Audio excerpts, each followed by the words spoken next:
নমস্কার বন্ধুরা, দীপার রান্নাঘরে তোমাদেরকে আরও একবার সুস্বাগত। তো দেখো, এখন আমের সিজন চলছে আর আম মাখা খাবো না তা কি হয়? তো চলো আজকে ঝটপট একটা নতুন পদ্ধতিতে করে ফেলি আম মাখা। তার জন্যই দেখো, প্রথমে আমাদের লাগছে কাঁচা আম। এখানে আমি একটা বড় সাইজের কাঁচা আম নিয়েছি। তারপরে দেখো, কাঁচা আমটাকে আমি এখানে খোসা ছাড়িয়ে খুব ভালো করে ধুয়ে নিলাম। তারপরে এখানে নিয়েছি একটি গ্রেটার। এবার গ্রেটারের সাহায্যে প্রথমে আমটাকে গ্রেট করে নেব।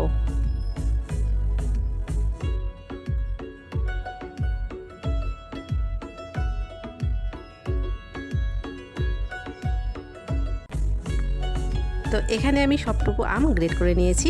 তারপরে দেখো, কাঁচা আম যেহেতু টক হয়, সেই জন্য এখানে চিনির পরিমাণটা আমি একটু বেশিই দিচ্ছি। তারপরে দিয়ে দিচ্ছি লবণ। আর এখন এখানে আমি দিয়ে দিচ্ছি লাল লঙ্কার গুঁড়ো।